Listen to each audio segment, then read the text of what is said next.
Nós acreditamos que a gente tem que ocupar todos os espaços. Qual espaço a gente tem que ocupar? Sim. Eu crio conteúdo na internet também. Uhum. Entende?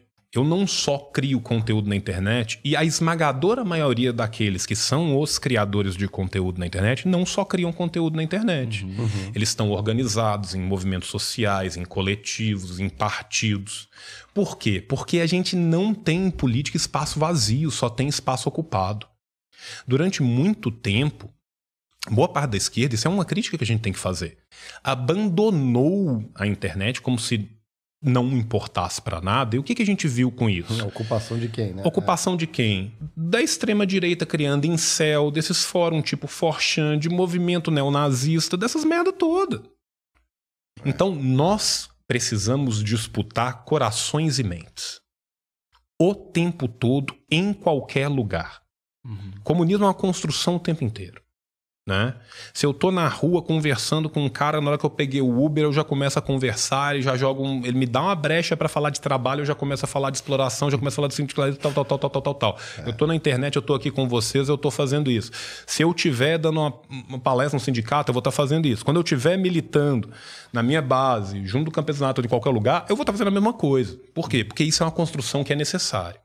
Isso não significa que todo mundo dentro do movimento também vai ser propagandista. Que todo mundo dentro do movimento vai ter isso. A messe é muito grande e há espaço para todos trabalhar nela. Só que essa ocupação da internet era algo que era necessário e existia um vácuo. Né? Quando a gente criou o Revolution, que foi, né, o maior podcast da esquerda revolucionária, porque ele era o único podcast da esquerda radical, a gente criou, eu, o Zamiliano, o Diego, o Porco, com os microfones fudidos comprados na Shopee. A gente não tinha nem noção de edição nem nada. Em 1 ano e pouco tinha 1 milhão, 2 milhões de ouvintes. Com 4 anos tinha 6 milhões de ouvintes. A gente pensou assim, porra, olha isso aqui que existia. As pessoas que vieram antes de mim, ou concomitante a mim, foram importantíssimas. Sabrina Fernandes, Humberto Matos. Eu peguei um vídeo do Humberto Jones Matos. Manuel, Muito legal, sabe? Os que vieram depois, Ian, Gaiofato, né? Vários companheiros, várias camaradas importantíssimas, Laura, o camarada Rúbio, sabe? O Coletivo Soberano, do qual eu participo e milito. Enfim, tem tanta gente que vem fazendo esse trabalho, que é um trabalho de formiguinha. Né? Hoje, no aeroporto, quando eu cheguei, eu encontrei com o Guilherme, com a Rita Von Hunt, né? E estava vindo de uma palestra para ir para uma outra coisa. Então, assim, a gente precisa de fazer isso. A gente precisa de trazer isso.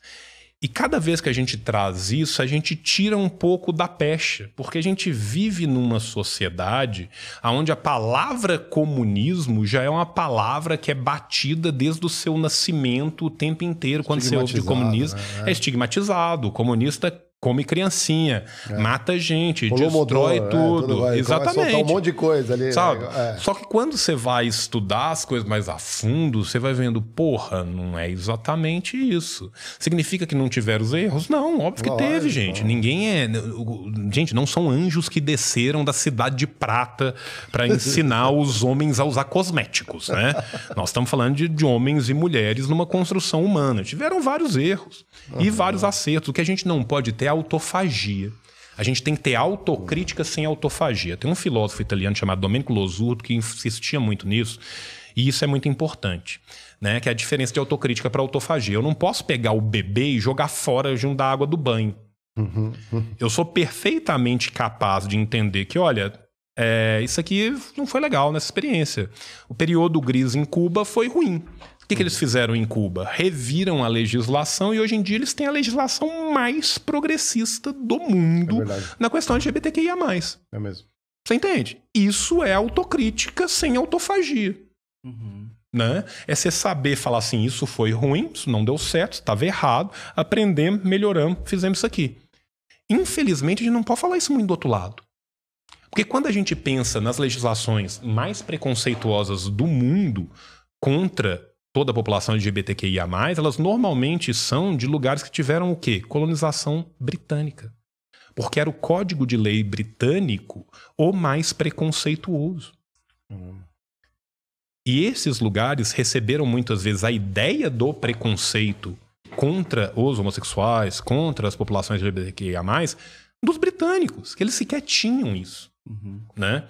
Na China, você tem uma entidade divina que era o protetor dos homossexuais masculinos. Quando entra o protetorado britânico, é proibido por lei e começa a ser perseguido. A Índia, situações muito análogas. Então, assim, a gente não vê isso do mesmo lado. Então, eu acredito que a gente tem uma capacidade de balanço, que a gente tem uma capacidade de autocrítica, a gente tem que exercer essa capacidade de autocrítica, mas sempre ocupando.